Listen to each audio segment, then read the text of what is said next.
शाहिद अपनी बीवी से नफरत करता था। वह अपनी बीवी को एक आंख नहीं देख सकता था। एक रात अचानक उसने अपनी बीवी को बहुत मारना शुरू कर दिया। इतना मारा कि वह मर गई। जब वह मर गई तो बहुत ज़्यादा डर गया। जब उसने देखा कि यह मर गई तो वह उसे छुपाने की कोशिश करने लगा। उसने अपनी छत पर बने स्टोर रूम में उसको छुपा दिया और शव को बताया कि उसकी बीवी गायब है। वह उसे ढूंढ रहा है, लेकिन वह उसे नहीं मिल रही। उसने यह अफवाह फैला दी कि उसकी बीवी का चक्कर कहीं चल रहा था और वह उसके साथ भाग गई। उसके गायब होने के अगले दिन एक फ़ोन आया। आपकी बीवी के नाम एक लॉटरी निकली है जिसमें उसने 2 करोड़ जीते हैं। कूपन कोड ला कर वह अपनी धनराशि ले जा सकते हैं। लेकिन वह अपनी बीवी को तो मार चुका था। अब उसे अपने किए पर बहुत ज़्यादा अफसोस हुआ। उसने अपनी सास को फ़ोन लगाया, उन्हें उस लॉटरी के बारे में बताया। फिर उसने कूपन कोड की बात पूछी तो उन्होंने बताया कि हाँ, उसने वह लॉटरी ली थी जिसका कोड वह अपने गले में बने ताबीज़ में रखती थी। जैसे ही रात में वह अपने घर की छत पर गया जहाँ उसने अपनी बीवी की लाश छुपा रखी थी, वहाँ जाकर उसने जो देखा उसे देखकर उसकी रूह कांप गई। मेरा नाम शाहिद है और मैं अपनी माँ और बहन भाई के साथ रहता हूँ। मेरी शादी मेरी माँ ने अपनी मर्जी की लड़की से करवा दी थी।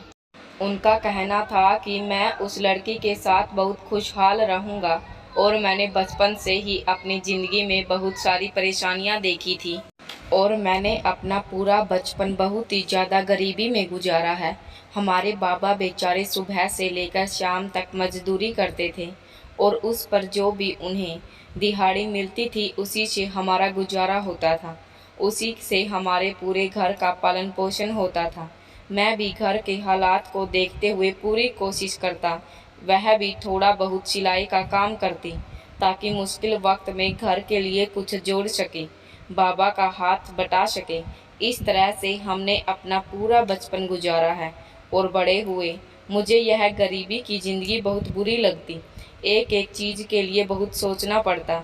जब भी हम किसी को अच्छा कपड़े पहने देखते या अच्छा खाना खाते हुए देखते तो हमारा दिल भी भर आता।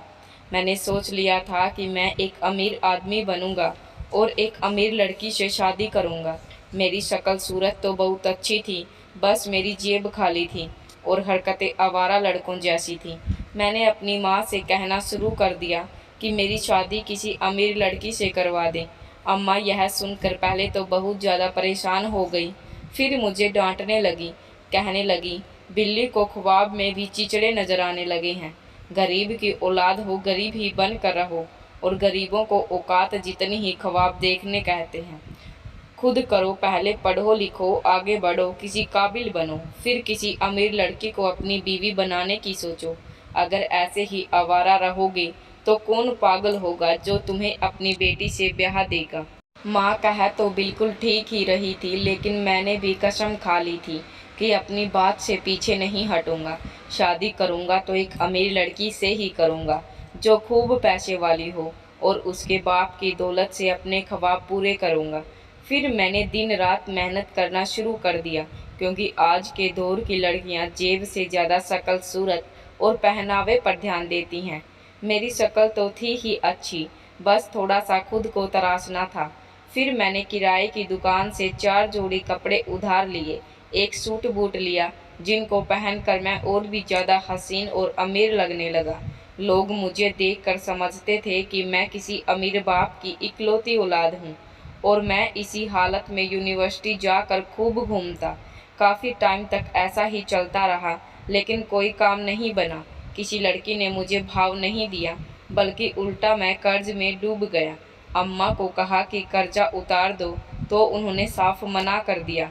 अब ऐसे में कुछ कह नहीं सकता था, तो मुझे खुद ही छोटा मोटा काम करना पड़ा ताकि मैं अपना कर्जा उतार सकूं, क्योंकि अगर मैंने कर्जा नहीं उतारा तो मेरा हाल बुरा कर देता। अमीर लड़की के चक्कर में मैं खुद भी सड़क पर आ जाता। फैशन तो दूर की बात है, अगर मैं कमाना करता तो मेरे जिस्म पर कपड़े भी नहीं रहते। इसलिए अब मैं छोटा मोटा काम करने लगा। रोज़ कुछ न कुछ कमाई हो जाती और कमाई में खुद पर ही खर्च करता। मैं एक अमीर आदमी नजर आऊं, कभी ना कभी तो कोई लड़की से टकरा ही जाऊंगा।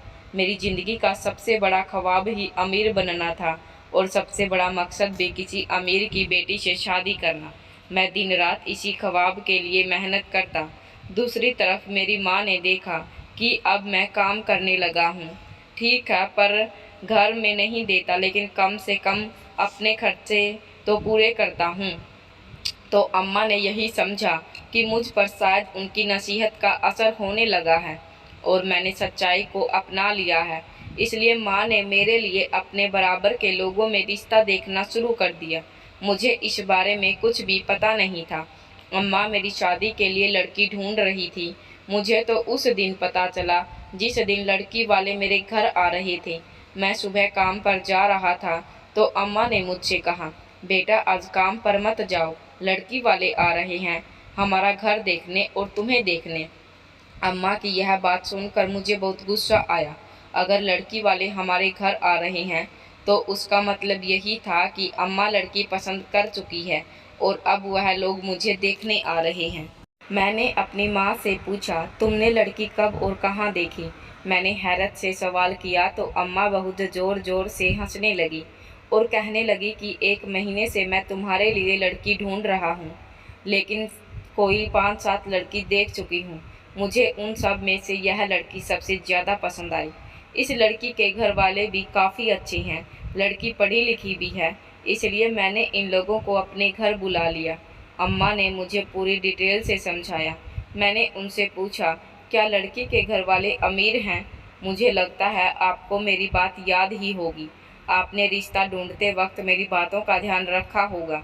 लेकिन अम्मा ने मुझे फिर से बहुत डांटा और समझाया और खूब बातें सुनाई।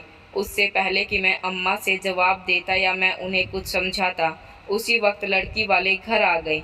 मैंने बुरा सा मुँह बनाकर अपनी माँ को गुस्सा दिखाया, पर उस गुस्से का कोई असर नहीं हुआ। उन लोगों को हमारा घर बहुत अच्छा लगा। वह लोग वापस जाते वक्त हाँ कहकर चले गए। उन्हें हमारा घर और मैं दोनों बहुत पसंद आए। मेरी माँ तो खुशी से नाच रही थी, लेकिन मुझे रिश्ता होने की खुशी सिर्फ तब होती जब लड़की किसी अमीर घर से होती और उससे मेरी शादी हो जाती। दरअसल मैं लालच में अंधा हो गया था। मुझे पैसों के आगे कुछ नज़र नहीं आ रहा था। मैं सिर्फ अपने ऐशो आराम का सोच रहा था। इंसानियत और लोगों के दिल मेरे सामने बिल्कुल बेकार हो चुके थे। मुझे किसी चीज़ से कोई फ़र्क नहीं पड़ता था, लेकिन मेरी माँ अभी लालच में अंधी नहीं थी। इंसानियत और इंसान के किरदार को पैसों से ज़्यादा महत्व देती थी और लड़की के घर वाले बहुत नेक लोग हैं, इसके लिए उनके मेरे इनकार करने पर भी कोई असर ना हुआ और मेरी मंगनी करा दी गई। उसी दिन शादी की तारीख भी तय कर दी गई। मुझे इस शादी से जरा भी खुशी नहीं थी, बस यह रिश्ता ख़त्म करना चाहता था, लेकिन मेरी 1000 कोशिशों के बाद भी रिश्ता ख़त्म ना हुआ। शादी की तारीख 3 महीने बाद की थी।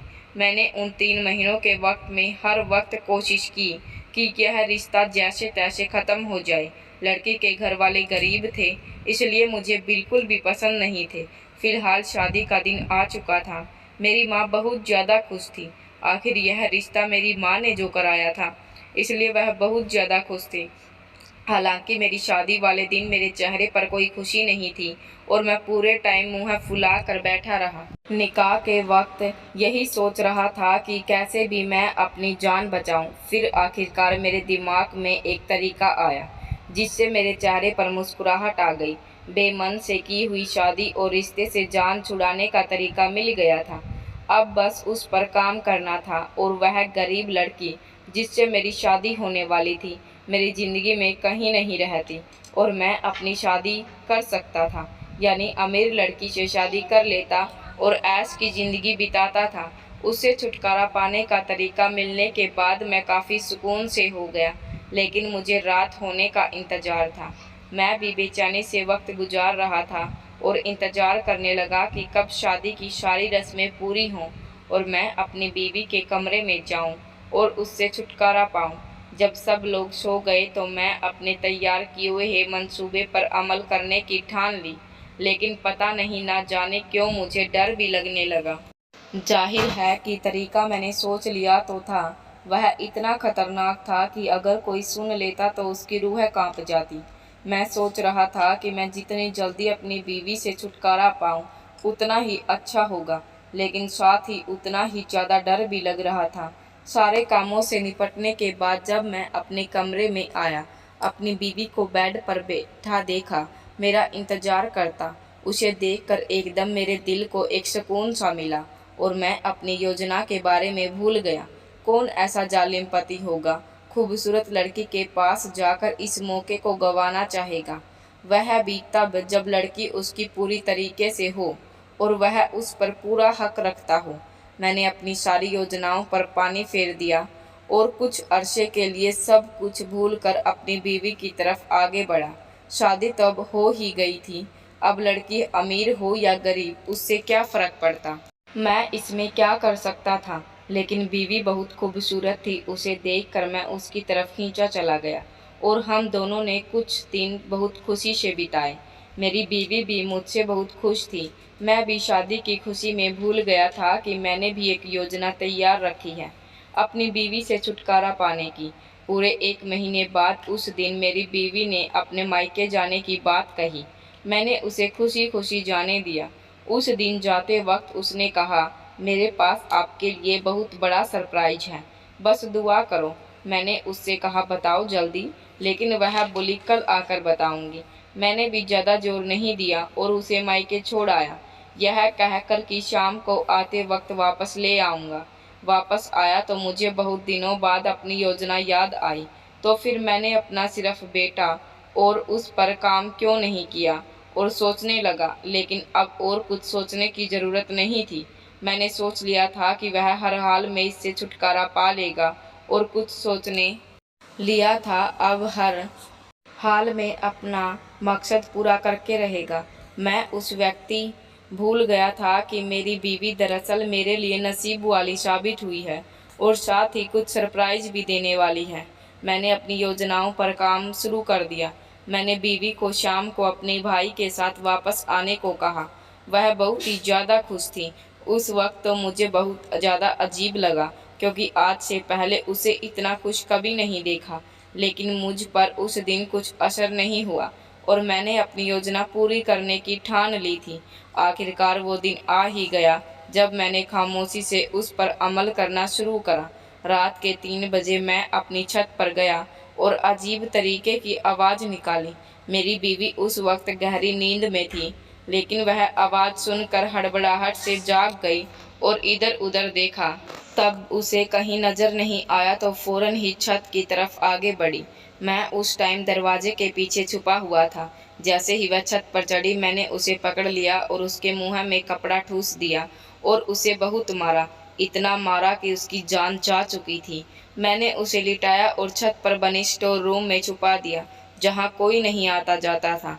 अपना काम पूरा करके मैं नीचे आया और सोचने लगा, सुबह क्या करना है। मैं बहुत खुश था कि मैंने इस गरीब लड़की से छुटकारा पा लिया। अब मैं आराम से एक अमीर लड़की से शादी कर सकता हूँ। सुबह होते ही मैंने शोर मचाया। मेरी बीवी भाग गई। उसका कहीं चक्कर चल रहा था, उसी के साथ भाग गई। यह बात पूरे मोहल्ले में सारे रिश्तेदारों में और बीवी के घर वालों तक पहुँच चुकी थी।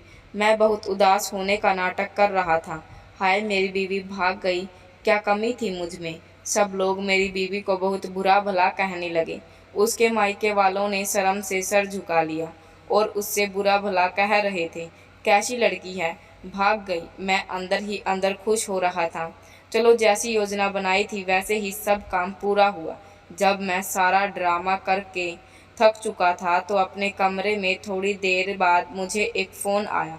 मेरी किसी से बात करने का मन नहीं था, लेकिन जब बार बार फ़ोन बज रहा था तो मैंने सोचा उठा लेता हूँ। जब फ़ोन उठाया तो उधर से एक आदमी बोल रहा था, जिसने मेरी बीवी का नाम लिया और कहा, आपकी बीवी ने 2 करोड़ की लॉटरी जीती है, कूपन कोड लाकर राशि ले जाएं। यह सुनकर तो मेरे होश ही उड़ गए। मैंने जल्दी से बीवी के मायके वालों से बात की तो पता चला उसने 1 साल पहले एक लॉटरी डाली थी। उसका कूपन कोड उसके गले में बंद है, ताबीज़ में था। यह सुनकर मैंने फ़ौरन मोबाइल फेंका और छत पर स्टोर रूम में गया। जैसे ही मैंने दरवाज़ा खोला मेरे तो होश उड़ गए और मैं बहुत डर गया और वापस अपने कमरे में आ गया। लंबी सांस ली। मैंने इधर उधर डर कर देखा, कहीं मुझे कोई देख तो नहीं रहा। मेरा पूरा बदन पसीने से नहा रहा था। वह स्टोर का मंजर मेरी आंखों से जा ही नहीं रहा था। मेरा दिमाग फौरन खराब हो गया। लॉटरी को भूलकर एक और मुसीबत मुझे अपनी तरफ आती हुई नजर आ रही थी। यह सोचकर कि मैंने एक बैग उठाया और उसमें कुछ कपड़े लेकर भागने की सोची। फिर मैंने सोचा, किसी ने मुझसे पूछा कहाँ जा रहे हो तो क्या जवाब दूंगा कि मैं कहाँ जा रहा हूँ। सुबह ही तो मेरी बीवी भागी है और अब कुछ ही घंटों बाद ही मैं जा रहा हूँ, तो सब मुझ पर शक करने लगेंगे। यह सोचकर मैं अपना सर पकड़ कर बैठ गया कि अब मैं क्या करूँ। बहुत बड़ी मुसीबत में फंस चुका हूँ। मेरा यहाँ रहना मुसीबत को दावत देना है। मेरे आगे पीछे पीछे कुआं और आगे खाई है। मेरा दिल बहुत जोर से धड़क रहा था। पहली बार मुझे लालच पर बहुत अफसोस हुआ कि मैंने अपनी एक खूबसूरती बीवी के साथ क्या किया। मैंने सोचा दिन दहाड़े निकलूंगा तो सब मुझ पर शक ही करेंगे। मैंने सोचा इंतजार करता हूँ, वही सही मौका होगा यहाँ से भागने का। यह सोचकर ही मैंने अपना बैग का पैक करके साइड में रख दिया। अब मैं अपने कमरे से बाहर निकल आया। मैंने थोड़ी देर रोने धोने का ड्रामा और शराब। मुझे यह ड्रामा करते वक्त डर लग रहा था। ऐसा लग रहा था जैसे हर कोई मुझ पर ही शक कर रहा है। मैंने बहुत मुश्किल से पूरा दिन घर में बिताया। रात होते ही मैं कमरे में भाग गया और 12 बजे का इंतजार करने लगा। तभी मेरी माँ मेरे कमरे में आई और मैंने उन्हें अचानक कमरे में देखकर पूछा, क्या हुआ माँ, सोई नहीं? अभी तक मेरी माँ मुझे शक की नज़रों से देख रही थी। वह मेरे पास बैठी और उन्होंने कहा, तेरा चेहरा क्यों उतरा हुआ है? तू बहुत ज़्यादा परेशान लग रहा है। सब ठीक तो है ना? क्या हुआ अम्मा? कैंसर वालों से घबरा गया। मैंने अपनी हरकत बताने की सोची लेकिन मैं डर गया। जिसकी बीवी भाग जाए वह परेशान नहीं होगा तो क्या खुश होगा। लेकिन अम्मा पर मेरी किसी बात का असर ना हुआ। तभी हमने पूछा, सच सच बता दे, क्या करा है तूने? तेरी बीवी कहाँ गई? क्या करा है तूने उसके साथ? अम्मा, कैंसल वालों ने मुझे डरा लगा और मेरी बोलती ही बंद हो गई। मैंने खबर आते ही जवाब दिया, कुछ भी नहीं। मैं समझ गया था कि मेरी माँ को मुझ पर शक हो गया। अब यहाँ से फरार होने का कोई रास्ता नहीं है और अब वह सारे सच जानकर ही रहेगी। फिर मैंने डरते हुए अपनी माँ को सारा सच बताया। मेरी माँ सारा सच सुनकर बहुत रोई। थोड़ी देर तक उनसे कुछ बोला भी नहीं। वह बार बार एक ही सवाल मुझसे पूछ रही थी, तुमने कहा वह सच है क्या? अब मैं हाय तौबा करे जा रही थी। यह सब देखकर मेरी जान लटक गई। मेरी माँ ने कहा, मुझे लगता है तेरी बीवी कोई जादूगरनी है, यह कोई बुरा साया है। अम्मा ने यह कहा तो मैंने डर के मारे इधर उधर नज़रें फेर ली। मैंने माँ को बताया कि यह शहर छोड़कर जा रहा हूँ। माँ ने मुझे बहुत रोका कि मत जाओ, उल्टा मुसीबत तुम्हारे गल पड़ जाएगी। लेकिन मैंने उसकी एक ना सुनी और बैग उठाकर घर से निकल गया। अभी मैं घर से निकलने ही वाला था कि मेरे ससुराल से कॉल आई। जब मैंने फ़ोन उठाया, जो उन्होंने कहा उसे सुनकर मेरे पैरों तले से ज़मीन निकल गई। मैंने फ़ौरन ही वहाँ से भागना चाहा, लेकिन तभी घर के बाहर बहुत ही आवाज़ें आई और कोई दरवाज़ा खटखटाने लगा। मैंने घर वालों से कहा कि दरवाज़ा मत खोलो, लेकिन आने वाले दरवाजे तोड़कर अंदर आ चुके थे और साथ ही पुलिस को साथ लेकर लाए। मेरे हाथ से बैग छूट गया और मैं वहीं सब देखकर सदमे में ज़मीन पर बैठ गया। दरवाजे पर मेरे ससुराल वाले और पुलिस मौजूद थी।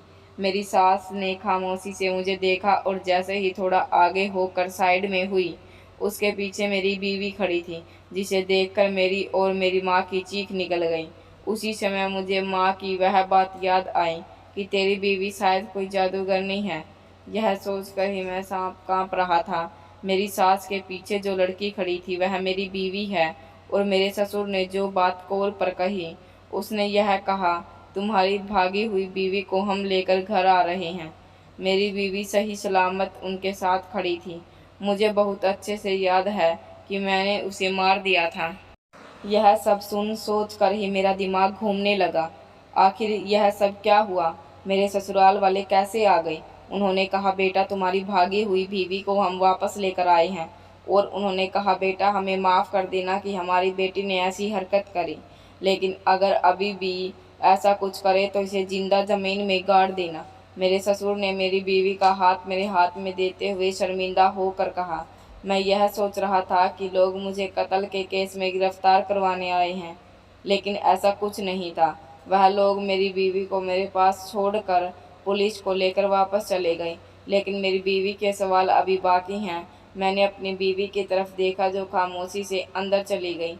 मैंने अम्मा के चेहरे को भी भारत के साथ देखा। अम्मा खुद बहुत परेशान थी, डरी हुई थी। वह भी मेरे साथ अंदर चली गई जहाँ मेरी बीवी बैठी थी। जब हम अंदर पहुँचे उसने खुद बात शुरू की और कहा, आप लोग हैरत में हैं कि एक मरी हुई लड़की जिंदा कैसे है। यकीनन आप लोग मेरे ऊपर चुड़ैल होने का शक कर रहे होंगे। मेरी बीवी खास तौर से मुझसे कह रही थी, लेकिन उसके बोलने के तरीके में कोई शक्ति नहीं थी, और जो अम्मा उस पर चुड़ैल का शक कर रही थी उसने शायद हमारे दिमाग पढ़ लिए थे। वह अम्मा की इस बात पर चौंक गई। मेरी बीवी ने हम सब की तरफ देखा और कहा, मैं आपको बताती हूँ आखिर क्या हुआ। शादी से पहले जब मेरी अम्मा ने मेरे सामने यह रिश्ता रखा तो मैं बिल्कुल भी खुश नहीं थी, क्योंकि एक तो आप गरीब थे, ऊपर से मुझे यह गुमान था कि आप बदसूरत भी होंगे। मैं एक खूबसूरत पति चाहती थी। मेरी शादी किसी ऐसे इंसान से हो जाए मुझसे भी ज़्यादा खूबसूरत हो। मैंने बहुत मना किया अपने घर वालों से, लेकिन कोई नया माना। लेकिन जब मैंने अपने आप को देखा तो बहुत ज़्यादा खुश हो गई।